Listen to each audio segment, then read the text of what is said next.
this video we have covered about the agricultural market system. In that हमने क्या देखा, regulated markets थे, infra facilities, cooperative marketing, different instrument जैसे कि PDS है, buffer stock है.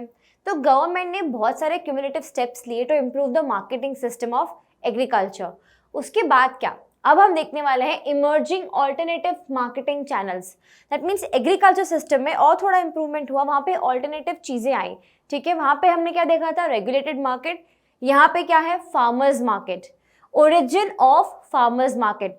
वहाँ पे क्या था, रेगुलेटेड मार्केट में फार्मर्स को एक मार्केट में अपने प्रोडक्ट प्रोड्यूस जो है वो सेल करना है टू अ वेंडर और टू अ कमीशन एजेंट और to a trader. They will buy from farmers and then they will supply to the consumers. यहाँ पे क्या होगा, डायरेक्टली फार्मर्स मार्केट में फार्मर डायरेक्टली अपना प्रोड्यूस सेल करता है टू कंज्यूमर्स. ठीक है, गवर्नमेंट ने मंडीज या फिर मार्केट सेटअप किए जहाँ पे फार्मर अपना प्रोड्यूस डायरेक्टली कंज्यूमर को सेल कर सकता है. Farmers can increase their incomes if they directly sell their produce to consumers. As a result, the concept of farmers market was started to give a boost to small farmers by providing them direct access to the consumers and eliminating the middlemen. यहाँ पे क्या होगा, जो middleman है, जो बीच में जो लोग हैं हमारे पास में, वेंडर्स हैं, ट्रेडर्स हैं, ये सारे क्या हो जाएंगे, एलिमिनेट हो जाएंगे. फार्मर डायरेक्टली अपना प्रोड्यूस लेके आएगा मार्केट में और डायरेक्टली किसको सेल करेगा, कंज्यूमर को. यहाँ पे क्या फायदा होगा फार्मर्स का कि जो मिडिलमैन थे ना वो उनको कम प्राइसेस ऑफर करते थे. ठीक है, यहाँ बराबर प्राइस ऑफर नहीं होती थी फार्मर्स को. अब यहाँ पे क्या है, फार्मर्स डायरेक्टली कंज्यूमर को सेल करेगा तो वो अपना प्राइस लगा सकता है. Now some example of these channels are Apni Mandi in Punjab, Haryana and Rajasthan. Rajasthan में चलती है Apni Mandi. Then Hadapsar Mandi in Pune, Rythu Bazar in Andhra Pradesh and Telangana and Uzhavar Sandhai that is farmers market in Tamil Nadu. ये हमने देखे 4 मार्केट्स है जो चलते हैं. अपनी मंडी कहाँ पे, Punjab, Haryana and Rajasthan. Hadapsar Mandi in Pune, Rythu Bazar in Andhra Pradesh and Telangana and Uzhavar Sandhai in that is farmers market in Tamil Nadu. इसके कुछ इम्पैक्ट होते हैं, इसके कुछ फायदे होते हैं. देखो, अगर डायरेक्टली है ना फार्मर्स कंज्यूमर्स को सेल करते हैं तो उससे क्या होगा कि मिडिलमैन का भी जो प्रॉफिट था वो फार्मर को मिलेगा, तो उनका प्रॉफिट इंक्रीज होगा. प्लस क्या होता है ना, मिडिलमैन बहुत बार हो सकता है कि वो लोग है ना जो कंज्यूमर को सेल करते हैं वो बहुत ज़्यादा हाई प्राइस में सेल कर सकते हैं. यहाँ पे फार्मर डायरेक्टली सेल करेगा तो जो मार्केट प्राइस होगी उसके हिसाब से वो सेल करेगा, बिकॉज ऑलरेडी उसको प्रॉफिट मिल रहा है, उसको किसी मिडिलमैन को नहीं देना है. तो डायरेक्टली जो प्रॉफिट है वो पूरा फार्मर का हो जाएगा. तो इससे कंज्यूमर को और फार्मर को दोनों को ही बेनिफिट होगा. तो ये था farmers market. Next one is alliance with national and multinational companies. McDonald's खाते हैं हम लोग, है ना, KFC हो गया, पिज्ज़ा हट हो गया, डोमिनोज हो गया, बहुत सारे मल्टीनेशनल कंपनीज है, बहुत सारी चेन्स है जो इंडिया में एस्टैब्लिश हो रही है. तो सबको क्या चाहिए, वेजिटेबल्स तो चाहिए. तो instead of approaching a trader और अ वेंडर और an agent, they can directly approach farmer. तो यही होता है, MNCs डायरेक्टली फार्मर को अप्रोच करती है. लेट्स से मैं केचप बनाती हूँ तो मैं किसी फार्मर को अप्रोच करती हूँ कि I want this kind of tomatoes, थोड़े रेड हो, थोड़ा ऐसा हो. ठीक है, और आप जो भी प्रोड्यूस बनाते हो पूरा आप मुझे ही सेल करो, हम प्राइस भी डिसाइड कर लेते हैं. ठीक है, तो इससे क्या होगा, अगर आप फार्मर हो तो आपको क्या होगा, आप एनकरेज होगे कि यार चलो मुझे पहले से ही पता है, तो अगर मुझे पता है कि मुझे इस कंपनी को सेल करना है तो मैं ऑलरेडी उनके हिसाब से ही ग्रो करूंगी. ठीक है, उन्होंने जैसा बोला है वैसा मैन्योर या वैसा फर्टिलाइजर यूज करूंगी, वैसी क्वालिटी प्रोड्यूस करने की कोशिश करूंगी. तो यहाँ पे फार्मर्स को एनकरेजमेंट मिलती है, बिकॉज ऑलरेडी पता है कि बायर लेने वाला ही है, उसने हाँ बोल दिया है, तो उनको अभी ढूंढना नहीं है बायर. तो दैट इज द टास्क ना, उनके लिए तो वही टास्क है कि बायर ढूंढो, ट्रेडर ढूंढो, अच्छी प्राइस कोई दे रहा हो वो ढूंढो. तो यहाँ पे ऑलरेडी प्री डिसाइडेड है सब कुछ. तो फार्मर्स को बहुत एनकरेजमेंट मिलती है, बहुत मोटिवेट होते हैं वो लोग कि हाँ हमें ग्रो करना है. ठीक है, यहाँ पे क्या होता है, several national and multinational fast food chains are increasingly entering into contracts और अलायंसेस विथ फार्मर्स. वो लोग कॉन्ट्रैक्ट कर सकते हैं कि भाई हमने बोला है कि ये पूरा प्रोड्यूस जितना भी इसमें से निकलेगा वो सारा हमें चाहिए, ये हमारी क्वालिटी है, ये हमारे टर्म्स है, ये हमने रेट डिसाइड किया है, कुछ भी. ठीक है, तो फार्मर्स के साथ में वो लोग कॉन्ट्रैक्ट एंटर करते हैं.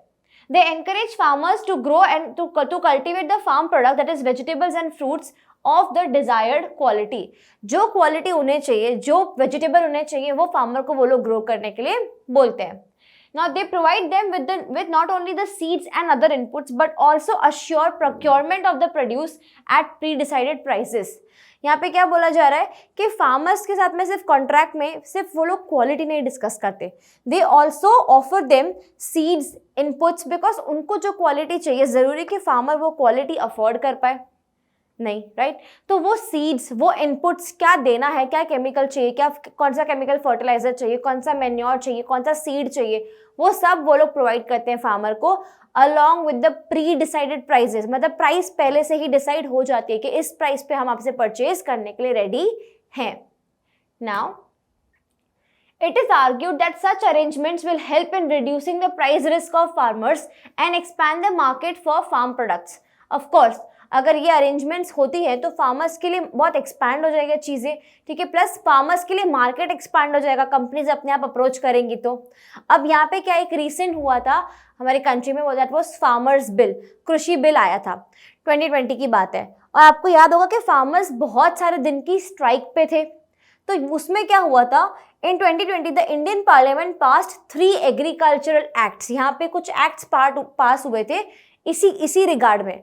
अलायंस विथ मल्टीनेशनल कंपनीज जो है ना, कंपनीज एंड मल्टीनेशनल कंपनीज या फूड चेन्स, तो इसी के रिगार्ड में कुछ चीज़ें पास हुई थी, 3 एक्ट पास हुए थे.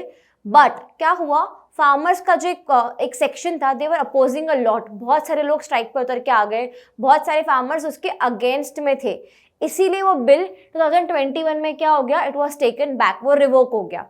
तो वो फार्मर्स बिल जो था उसी की बात हो रही है यहाँ पे.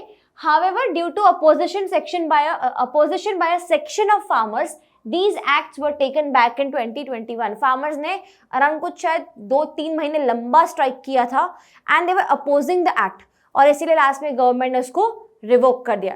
2020 में पास हुआ था, 2021 में रिवोक भी हो गया. मतलब वो कभी भी एक्ट पास हुआ ही नहीं, तो हम वो नहीं पढ़ने वाले. पास हुआ पर थोड़े टाइम के लिए था, तो वो हम नहीं कवर करने वाले हैं. Now the conclusion is that agriculture marketing has come a long way with the intervention of the government. However, despite government intervention, यहाँ पे कुछ issues होंगे जो हम discuss करने वाले हैं. Government intervention बहुत रहा है, government has tried a lot कि हम agriculture market system को improve कर पाए. But however, agricultural markets are still dominant by private traders like money lenders, rural political leaders, big merchants and rich farmers.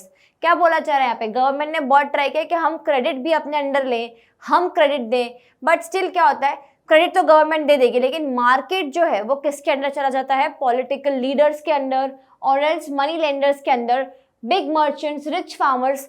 ये हम जो ट्रैप है ना, ये हम तोड़ ही नहीं पा रहे, ये साइकिल जो है ना हम तोड़ ही नहीं पा रहे कि गवर्नमेंट अगर है तो गवर्नमेंट पे भरोसा करो भाई, नहीं, स्टिल ये चीज़ें इनके अंडर में प्राइवेट सेक्टर के अंडर में चली जाती हैं. The quantity of agricultural products handled by the government agencies and consumer cooperatives constitutes only 10%, while the rest is handled by the private sector. Government, cooperative societies, जितना भी government कोशिश करती है उन्होंने सिर्फ और सिर्फ 10% ही हैंडल करा है, बाकी 90% कौन हैंडल कर रहा है, हमारा private sector. It is often argued by some scholars that the commercialization of agriculture for farmers to earn higher incomes provided the government intervention is restricted. मतलब क्या बोला जा रहा है यहाँ पे कि गवर्नमेंट इंटरवेंशन है ना रिस्ट्रिक्टेड ही होनी चाहिए, ताकि है ना फार्मर्स अपने प्रोडक्ट्स जो है वो हायर प्राइस पे सेल कर पाए और ज़्यादा अर्न कर पाए. बट एट लास्ट गवर्नमेंट हमें प्रोटेक्ट करने की कोशिश भी करती है. तो ये आर्ग्यूमेंट जो है तो चलती रहेगी, है ना, बिकॉज जब तक हमें कंक्लूजन पे नहीं आते. यहाँ पे तो क्लियरली दिख रहा है हमें कि 10% ही गवर्नमेंट हैंडल करे, बाकी 90% कौन हैंडल कर रहा है, हमारा प्राइवेट सेक्टर. बट या गवर्नमेंट इंटरवेंशन होनी चाहिए, it is good for farmers also. Now ये हमारे थे emerging alternative channels. Now let us move on to our next topic.